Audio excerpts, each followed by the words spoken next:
아멘. 기도하겠습니다. 은혜의 주님, 오늘 거룩한 주일 한 주간도 세상 가운데 주의 택하신 백성들 주님의 날개 그늘 아래 지키시고 보호하여 주셨다가 오늘도 이렇게 원근각처에서 주님 사모함으로 예배의 자리에 달려나오게 하시니 감사를 드립니다. 오늘 하나님의 거룩한 백성들 세상에서는 지치고 상한 심령으로 예배의 자리에 나왔을지라도 예배 가운데 하나님의 임재를 체험케 하여 주시고 하나님의 말씀이 저희들 마음판에 새겨지게 하여 주셔서 새 힘을 얻고 돌아가는 귀한 은혜의 발걸음들 다 되게 하여 주시옵소서. 예수님 이름으로 기도드립니다. 아멘. 우리 옆에 분들과 한번 인사하시겠습니다. 성령 충만하십시오. 강하고 담대하십시오. 오늘은 쓴 물에서 단물로라는 제목으로 하나님의 말씀을 증거하도록 하겠습니다. 이제 이스라엘 백성들이 홍해를 건너고 광야가 시작이 되었습니다. 첫 번째 도착한 광야 이름이 수르 광야입니다. 성경은 우리 인생을요 광야로 묘사를 합니다. 우리가 여러 광야를 통과하는데 광야를 잘 통과하는 것이 신앙생활이라고 묘사를 하고 있습니다. 광야는 어떤 곳인가? 아무것도 없는 곳입니다. 그리고 우리 인간의 한계를 느끼는 곳입니다. 그런데 딱 하나가 있습니다. 뭐가 있냐면 말씀이 있는 곳입니다. 히브리 단어는 자음으로만 되어 있습니다. 그래서 광야를 미드바르라고 합니다. MDBR. 그런데 여기서 M만 빼면 뭐가 되냐면 다바르, 말씀이 됩니다. 그러니까 이스라엘 백성들은 광야를 딱 보는 순간 뭐가 떠오를까요? 말씀이 떠오르게 되는 것입니다. 그래서 광야는 세상적인 것은 아무것도 없는데 오로지 하나님이 계시고 하나님의 말씀이 들리는 곳, 그곳이 바로 광야라는 것입니다. 이제 광야 이야기의 시작입니다. 먼저 우리에게 구원이 무엇인지를 보여주고 있습니다. 쓴물에서 단물로 변화되는 것, 이것이 구원이라는 것입니다. 쓴물은 마실 수가 없는 물이고 단물은 마실 수가 있는 물입니다. 그게 구원이라는 것입니다. 우리 인생 가운데 마실 수 없는 물을 마실 수 있게 만드시는 게 하나님의 구원이라는 것입니다. 우리 22절과 23절을 다 같이 보시도록 하겠습니다. 시작. 모세가 홍해에서 이스라엘을 인도하매 그들이 나와서 수르 광야로 들어가서 거기서 사흘 길을 걸었으나 물을 얻지 못하고 마라에 이르렀더니 그곳 물이 써서 하였더라. 물이 있는데 써서 못 먹습니다. 이 마라는요 뜻은 쓰다라는 뜻이 있습니다. 룻기서를 보시면 룻의 시어머니 이름이 나오미죠. 나오미의 뜻은 기쁨이라는 뜻입니다. 그런데 모압 땅에 갔다가 다 망해가지고 돌아오게 됩니다.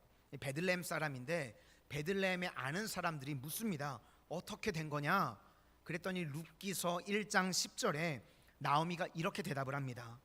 나오미가 그들에게 이르되 나를 나오미라 부르지 말고 나를 마라라 부르라.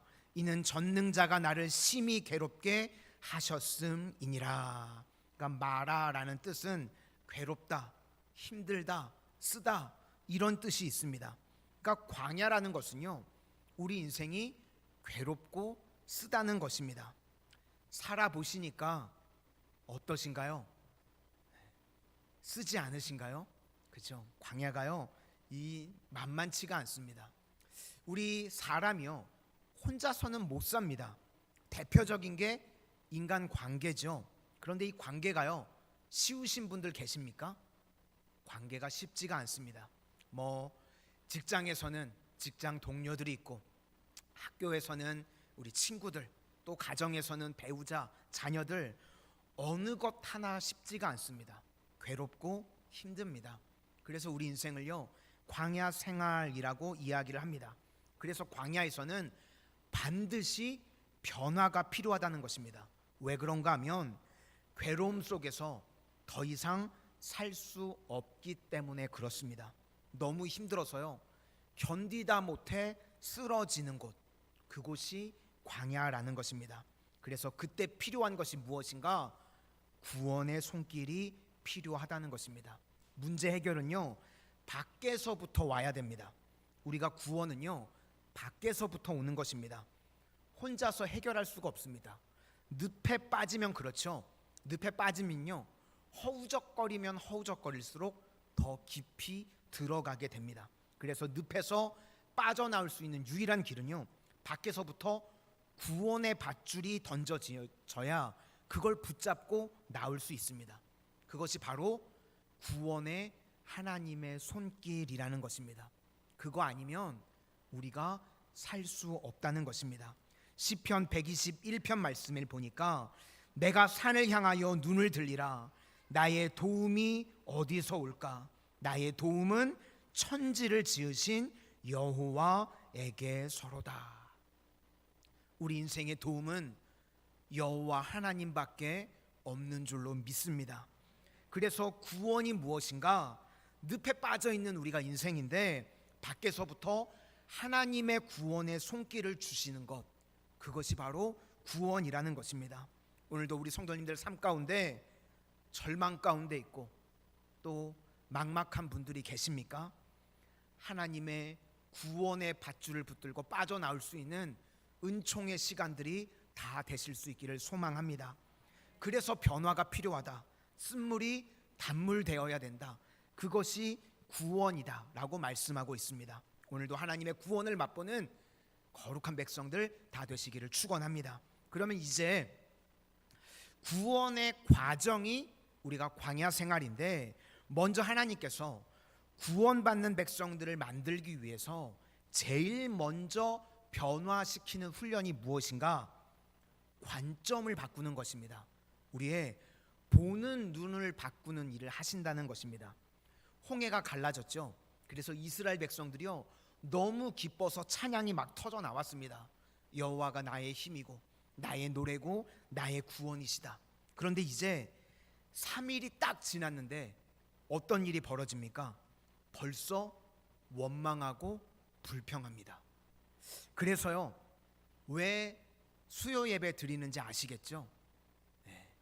3일 지나면 원망하고 불평합니다. 그래서 우리가 수요 예배가 있는 거예요. 딱 3일 가거든요. 그래서 수요 예배 안 드리는 사람이랑은요, 목요일 날 만나지 마세요. 상태가 제일 안 좋을 때예요. 저도 수요 예배 안 드리시는 분이 목요일 날 만나자고 그러면 겁부터 나요. 저분 상태 안 좋으실 텐데. 이거는요, 우리나라 말도 있죠. 작심삼일. 그렇죠. 3일밖에 못 갑니다. 이건 시대를 초월하고요, 뭐 장소도 초월하고 환경도 다 초월하는 것 같아요. 이스라엘이 그렇습니다. 딱 3일밖에 못 갑니다. 우리 성도님들 한번 생각해 보시기를 바랍니다. 홍해 바다가 갈라지는 걸 내 눈으로 봤어요. 엄청난 기적 아닙니까? 그런데 며칠 간다고요? 3일 만에 물이 없으니까요, 원망하고 불평하더라는 것입니다. 이것은요, 버릇이고 습관입니다. 그래서 하나님께서 이스라엘 백성들에게 제일 먼저 손대시는 것이 무엇인가 하면 눈을 바꾸시는 일을 합니다. 관점을 바꾸시는 일을 제일 먼저 하셨다는 것입니다. 그래서 첫 번째 사건이요, 물을 바꾸는 사건입니다. 히브리 단어에 이것이 일종의 워드 플레이인데, 샘이라는 단어가요, 아인이라고 합니다. 그런데 눈이라는 단어도요, 아인입니다. 샘과 눈 똑같이 아인이라는 단어를 씁니다. 무슨 뜻입니까? 샘에서 물이 솟아나오고 또 우리 눈에서는요, 이 보는 것에 따라서 생각이 솟아나온다는 겁니다. 다른 말로 하면 관점이 솟아나온다는 겁니다. 무엇을 보느냐에 따라서 솟아나오는 것이 틀리다는 겁니다. 나쁜 걸 보면요, 나쁜 것이 솟아나오고요, 좋은 걸 보면요, 좋은 것이 솟아나오게 된다는 겁니다. 그래서 샘하고 눈이 유사하다는 것입니다. 이스라엘 백성들이 원망했습니다. 왜 원망했습니까? 사람 바라보고 이 환경 바라보니까 원망이 나옵니다.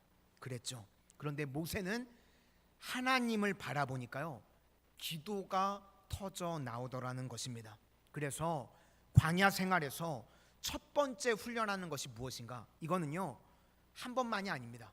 우리 신앙생활 가운데요, 끝까지 가야 되는데 계속해서 주만 바라볼지라.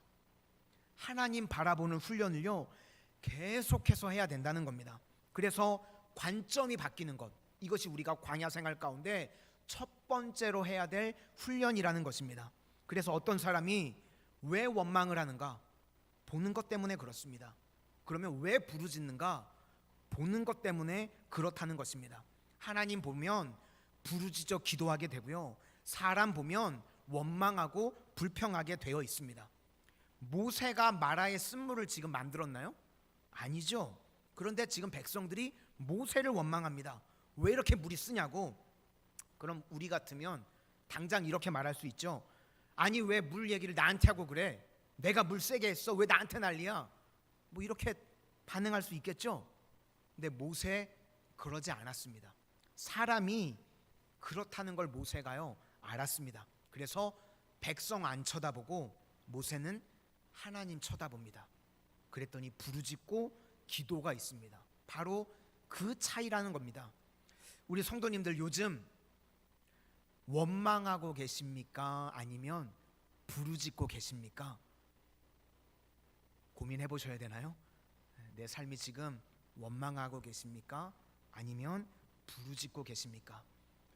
보는 것에 따라서 다르다는 것입니다. 그래서 우리 모두가요, 이 훈련을 받아야 된다는 겁니다. 하나님 바라보면요, 원망하지 않습니다. 불평하지 않습니다. 그런데 사람 바라보면, 환경 바라보면 원망이 나오고 불평이 나온다는 것입니다. 우리 24절과 25절 앞부분까지 한번 보시도록 하겠습니다. 시작. 백성이 모세에게 원망하여 이르되 우리가 무엇을 마실까 하매 모세가 여호와께 부르짖었더니, 거기까지입니다. 바로 이 차이입니다. 백성들은 사람 바라보니까 원망하고, 모세는 하나님 바라보니까 여호와께 부르짖었다는 것입니다. 그래서 우리가 광야 생활에서 첫 번째로 훈련해야 되는 것이 무엇인가? 관점 바꾸기인데, 첫 번째 보는 것 훈련이라는 것입니다. 하나님 앞에서 이제 모세가 부르짖었더니 하나님께서 해결책을 주십니다.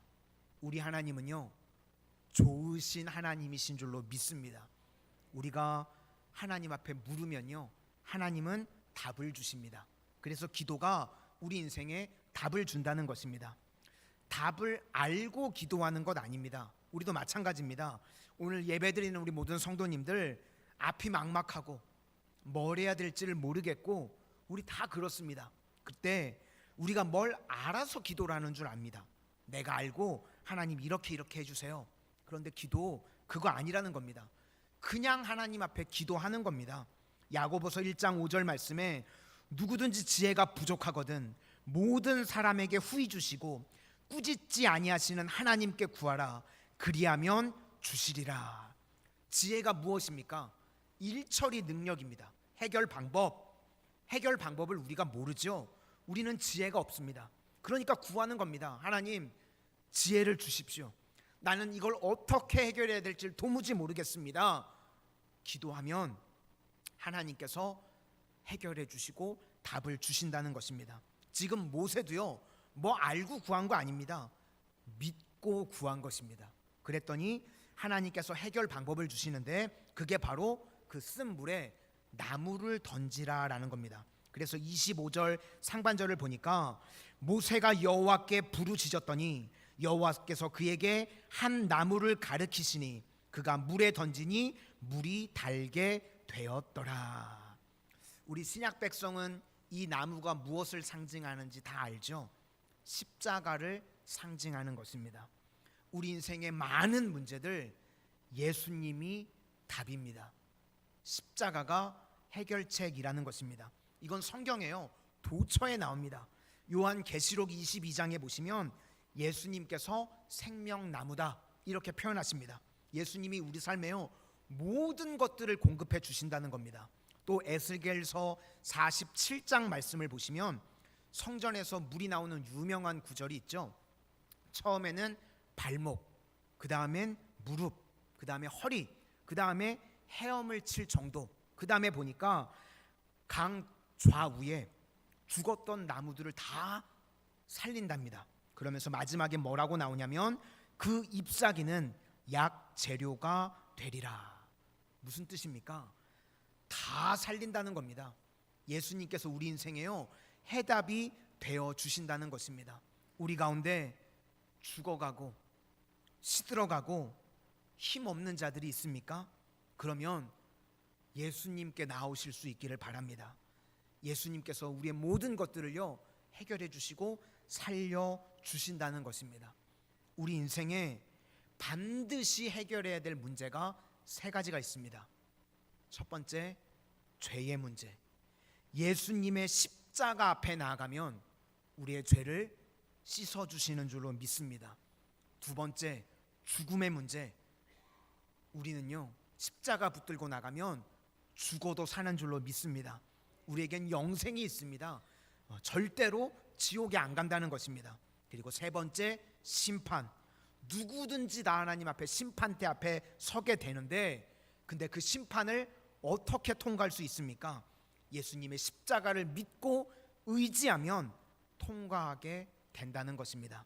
그래서 죄의 문제, 죽음의 문제, 심판의 문제를 해결할 수 있는 것이 바로 십자가에 있다는 것입니다. 우리 인생에 쓴 것을 달게 만드는 힘이 바로 여기에 있다는 것입니다. 또 우리 인생에서요 축소해서 이 땅을 살아갈 때도 어떤 일이 벌어지는가? 예수님께서 우리의 결핍과 우리의 부족을 채워주신다는 것입니다. 그래서 예수님께서 첫 번째 행하셨던 기적이 뭐죠? 가나의 혼인잔치에 물을 포도주가 되게 하셨습니다. 혼인잔치에 포도주가 떨어졌는데 예수님께서 하인들을 시켜서 물이 포도주가 되게 만드셨습니다.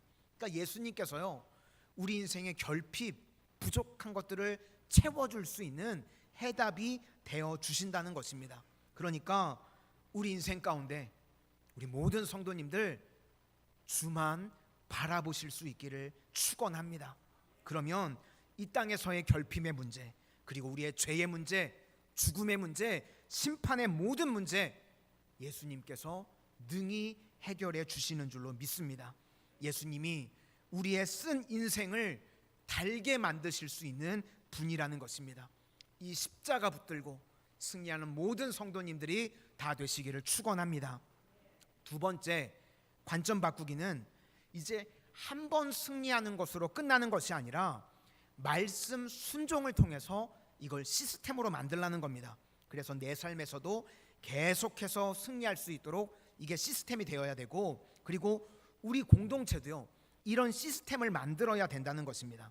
이제 뒤에 하나님께서 율법을 주시죠.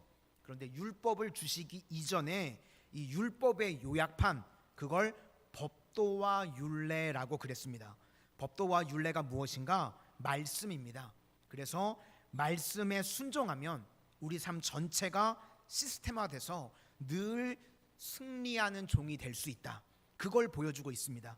25절 하반절을 보니까 거기에 여호와께서 그들을 위하여 법도와 율례를 정하시고 그들을 시험하실 때 이르시되 너희가 너희 하나님 나 여호와의 말을 들어 순종하고 내가 보기에 의를 행하며 내 계명에 귀를 기울이며 내 모든 규례를 지키면, 이걸 한마디로 요약하면 법도와 율례. 여기서 시험한다는 건 훈련시킨다는 겁니다. 뭘 훈련을 시키시는가? 말씀대로 순종하는 것을 훈련시키신다는 것입니다. 원래 이스라엘 백성들이요 애굽에 있을 때는 노예였습니다. 하나같이 오합지졸들이죠. 그런데 군대가 군대되기 위해서 필요한 것은 무엇인가 하면 명령 체계가 세워지고 지휘 계통이 통하는 겁니다. 그래야 되겠죠. 우리도 마찬가지입니다. 우리가 내 멋대로 살아가게 되면 다 오합지졸입니다. 그런데 하나님의 말씀대로 순종하는 훈련이 되어 있으면 우리 교회가 십자가 군병이 될 수 있다는 것입니다. 율법 정신은요, 두 가지입니다. 가난한 자가 없게 하라, 그리고 억울한 자가 없게 하라. 앞부분을 체다카라고 합니다. 이걸 공의라고 제일 많이 번역을 하고, 그 뒤에 있는 걸 미슈파트라고, 이걸 정의라고 번역을 합니다. 차이점이 무엇이냐면 앞에 공의라고 말하는 체다카는요, 관계입니다. 체다카가 나올 땐 다 관계. 그래서 신약에 오면 의롭다는 것이 무엇이냐면 좋은 관계를 맺는 겁니다. 디카이오순에 좋은 관계를 맺는 거. 그래서 의로움을 가지고 하나님 앞에 나가면 하나님과의 관계가 좋아진다는 겁니다. 그러니까 우리가 하나님께서 우리에게 주신 말씀에 순종을 통해서 순종하면 어떤 일이 벌어지는가? 관계가 좋아지는 겁니다. 그러니까 신앙생활이라고 하는 것이요, 관계를 좋게 만드는 겁니다. 위로는 하나님과의 관계, 그리고 옆으로는 이웃과의 관계. 그래서 이걸 하나님 사랑, 이웃 사랑이라고 이야기를 합니다. 또 하나는 시스템인데 정의가 있어야 됩니다. 정의가 무엇인가 하면 사법적 정의입니다. 이것이 우리 삶에서 어떻게 드러나냐면 공정함으로 드러납니다. 그러니까 우리가 이 두 가지를 계속해서 이루게 되면 이것이 삶의 시스템이 돼가지고 우리가 날마다 승리하는 모습이 될 수 있다는 겁니다. 그러므로 우리가 첫 번째로 해야 될 일, 체다카. 절대로요, 성도님들, 관계를 깨는 일을 해서는 안 됩니다. 그것처럼 어리석은 사람이 없는 겁니다. 관계를 깨는 게 무엇입니까? 원망하는 겁니다. 지금 이스라엘 백성들이 원망하니까요, 관계가 다 깨집니다. 또 하나, 분노하면 관계가 깨집니다. 분노는 누가 하죠? 힘 있는 사람이 합니다. 권력 남용이죠. 힘 없는 사람은 분노 안 해요. 이등병이 분노하는 거 보셨어요? 군대를 안 가보신 분들이 많아서 그런가요? 군대를 가봤더니요, 저는 이등병이 분노하는 건 본 적이 없어요. 분노는 누가 할까요? 병장이 합니다. 그렇죠? 힘 있는 사람, 내가 힘이 있다고 하는 사람이 분노하는 거예요. 이거 권력 남용입니다. 그렇게 생각하시면 돼요. 관계가요, 이러면 다 깨지는 것입니다. 그러면 관계를 회복하기 위해서 필요한 것이 무엇인가? 하나님의 은혜가 있어야 됩니다. 우리가 희생하면 관계가 회복이 됩니다. 그러면 어떻게 하면 우리가 희생하고 섬길 수 있는가? 압도적인 은혜가 있기 때문에 1만 달란트, 한 100조 정도 받으면요, 100데나리온, 1000만 원 정도는요, 얼마든지 양보할 수 있습니다. 그러니까 우리가 할 일은 먼저는 하나님의 압도적인 은혜를 받고, 그 다음에 체다카는요, 좋은 관계를 위해서 희생하고 섬기고 손해보고 얼마든지 그럴 수 있다는 겁니다. 왜냐하면 받은 은혜가 어마어마하기 때문에. 그것이 이 땅을 살아가는 하나님의 백성들이 해야 될 일이라는 것입니다. 하나님과의 관계, 이웃과의 관계 좋게 만드는 일 해야 된다. 또 하나는 미슈파트인데 이건 공정성인데요, 억울함이 없게 해야 됩니다. 교회 안에서 가난한 자만 억울함이 없는 게 아니라 누구든지 어떤 사람이든지요, 교회 안에서 공동체 안에서요, 억울함이 없게 해야 됩니다. 억울함이 없고 공정하면 최고가 될 수 있다. 이게 대표적으로 뭐가 있을까 생각을 해봤더니 우리나라 양궁인 것 같아요. 양궁을 보니까요, 양궁은 학연도 없죠. 지연도 없습니다. 오직 실력으로 뽑습니다. 그러니까 세계 최강이죠. 반면에 중국이요, 인구가 15억이나 되는데요, 중국은 왜 이렇게 축구를 못할까요? 우리나라랑 하문지죠. 거기요, 중국은 시스템이요, 축구를 하려면 축구 학교에 들어가야 되는데 학비만요 1년에 몇 천만 원을 내야 된답니다. 그러니까 부자만 할 수 있는 거예요. 그렇겠죠. 그러면 막 뚱뚱한 애들이 축구 선수 되는 거예요. 공이랑 같이 굴러다니겠죠. 그러니까 축구를 못하는 겁니다. 우리나라도 축구를 잘 못할 때요, 학연을 엄청 따졌었습니다. 대표적으로 대학교가 두 군데가 있었는데 연대와 고대. 연대 쪽에서 국가대표 감독이 나오면 선수들을 누구를 뽑을까요? 아우 똑똑하시네요. 연대 선수들만 뽑는 거예요. 반대로 이제 또 고대 쪽에서 감독이 되면 고대 쪽 선수들만 뽑는 겁니다. 이 공평함이 다 깨지는 거죠. 억울한 사람이 나오겠죠. 그러다가 이게 언제 바뀌게 됐냐면 히딩크 아시나요? 히딩크. 그때 공정하게 실력으로 뽑기 시작합니다. 박지성 선수, 이렇게 모르신 듯한 표정으로 아시죠? 네. 연고대 안 나왔습니다. 제가 알기로 박지성 선수는 명지대 나왔습니다. 뭐 대학이 좋고 나쁘다 그게 아니라 명지대 나왔어요. 그리고 그 다음에 일본 프로팀에 어디를 갔냐면 이름도 잘 없는 데 갔습니다.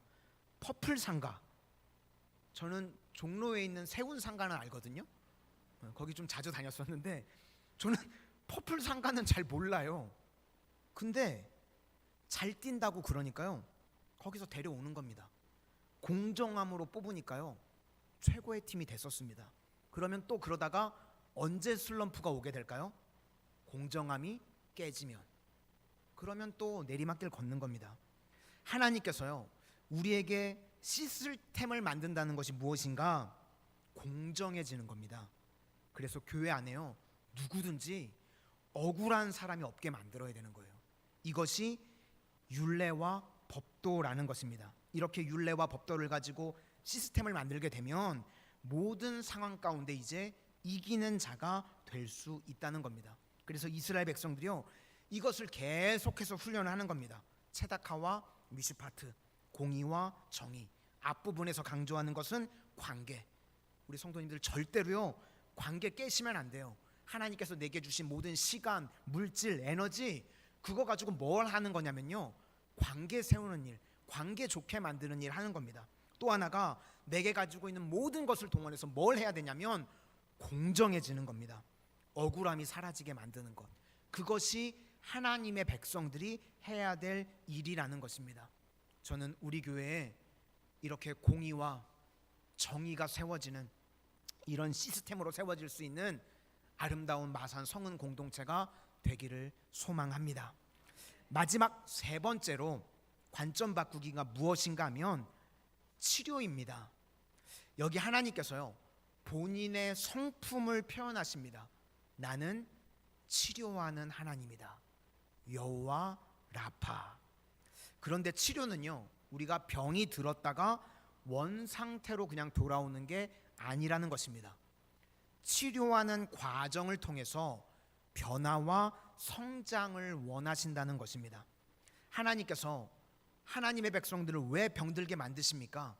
그냥 아프라고 그러시는 겁니까? 아니겠죠. 우리가 아플 수 있습니다. 그런데 이것은요 징벌 아닙니다. 여기서 이제 해석의 문제가 있습니다. 어떻게 보느냐가 중요한 것입니다. 이 질병, 이 아픈 거 이거 과정인데 그것을 치유하는 과정을 통해서 우리가 변화되고 성장되라는 것입니다. 그러니까 질병뿐만 아니라 우리 삶에 있는 많은 문제, 시험 이런 것들을 해결해가는 과정을 통해서 변화되고 성장하라. 그런 뜻입니다. 그것이 하나님의 메시지라는 것입니다. 헨리 마틴이 말하기를 하나님의 성품을 묵상하는 것보다 더 가치 있는 일은 없다. 여기서 중요한 성품 하나를 묘사하고 있습니다. 하나님 어떤 하나님이신가? 치료의 하나님, 여호와 라파의 하나님이라는 것입니다. 26절 하반절에 애굽 사람에게 내린 모든 질병 중 하나도 너희에게 내리지 아니하리니 나는 너희를 치료하는 여호와임이니라. 하나님이 어떤 분인지 알게 된다는 것입니다. 그래서 그냥 병에 걸렸다가 원상태로 돌아오는 것이 아니라 그 과정을 통해서 변화와 성장을 우리에게 주신다는 것입니다. 그것이 하나님의 뜻이라는 것입니다. 그래서 우리에게 오는 문제들 그것을 해결하는 과정을 통해서요 하나님께서는 우리에게 변화를 주시고 성장을 주신다. 그것을 받아들이라는 것입니다. 요한복음 9장에 보면 맹인이 나옵니다. 사람들의 눈은요, 이게 해석의 문제입니다. 이렇게밖에 생각을 못합니다. 그 누구 죄냐는 거예요. 저거 부모의 죄입니까? 자기 자신의 죄입니까? 그랬더니 요한복음 9장 3절에 예수님께서 뭐라고 말씀하시는가? 하나님이 하시는 일을 나타내고자 하심이라. 맹인의 목적이 무엇입니까? 치유하는 과정을 통해서 하나님의 영광이 드러나게 된다는 것입니다. 특별히 그 당시에는요, 나병은 천형이라고 그랬습니다. 하늘에서 준 벌이다, 천벌이다. 그런데 예수님은요, 그렇게 생각하시지 않습니다.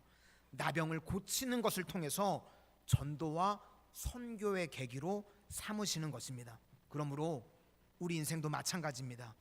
이게 왜 그러냐고 그럴 때 하나님께서는 치료하는 과정을 통해서 변화와 성장을 맛보기를 원하시는 것입니다. 우리 성도님들 가운데 질병이 있을 수 있죠. 질병 치료 받으시기를 바랍니다. 우리 하나님 치료하시는 하나님이시죠. 그래서 그 치료하는 과정을 통해서 우리 성도님들 한 분 한 분을 통해서 하나님의 영광이 드러나게 되고 우리의 믿음은 성장하게 되고 또 전도와 선교의 계기로 삼으실 수 있기를 바랍니다. 그러므로 치료받는 과정을 통해서요, 하나님의 뜻을 이해하고 받아들일 수 있는 믿음의 종들이 되실 수 있기를 바랍니다. 이제 마지막 27절에 보면 엘림이 나옵니다. 우리 27절을 다 같이 한번 보시도록 하겠습니다. 시작. 그들이 엘림에 이르니 거기에 물샘 12과 종려나무 70그루가 있는지라. 거기서 그들이 그 물 곁에 장막을 치니라.